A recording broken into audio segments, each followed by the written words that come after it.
Você consegue me dizer os fatores que fazem, que levantam esta suspeita? Algum deles, por exemplo? Aonde que a administradora consegue enxergar que tem uma potencial lavagem de dinheiro numa operação de consórcio? É essa conta que eu fiz para você. É sempre quando ele coloca o dinheiro, porque vai ter a taxa de administração, seguro e fundo de reserva.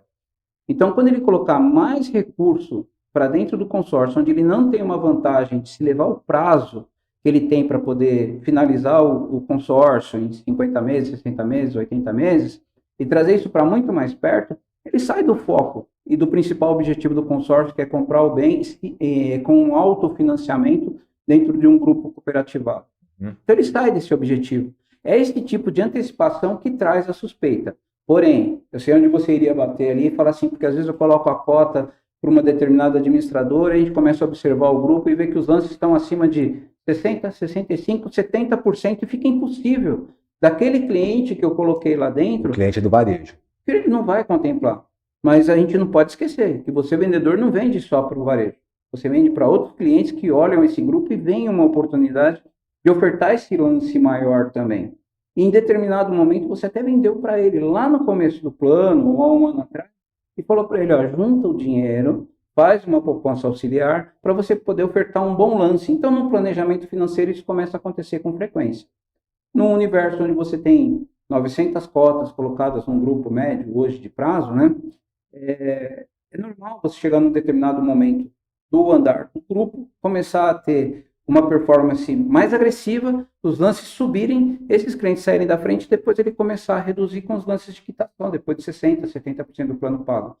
Então, para quem trabalha o consórcio há muito tempo, ele vê que isso é média histórica. Então, ele acontece.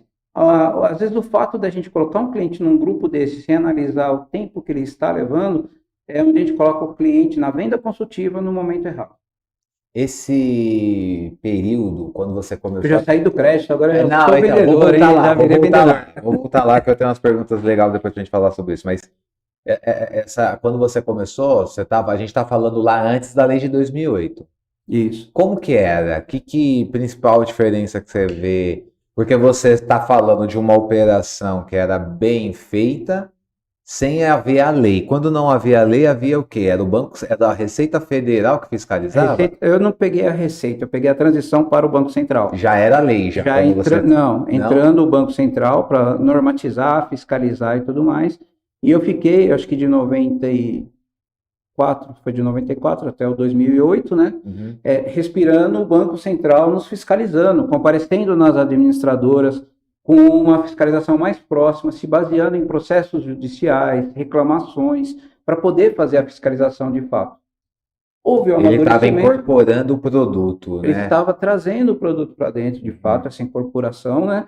Para que ele pudesse se preparar, conhecendo sim o produto e ter a implantação da lei. Um papel muito importante da ABAC, né? Que teve a aproximação junto ao Banco Central e contribuiu demais, se representando muito forte como associação, para que se pudesse sim fazer a elaboração da lei e que ela atendesse os anseios, né, das grandes administradoras e das outras que estavam junto também no sistema, para que houvesse um crescimento, um desenvolvimento, que é ao contrário do que todo mundo pensa, né? A gente concorre demais, mas é bom ter o concorrente.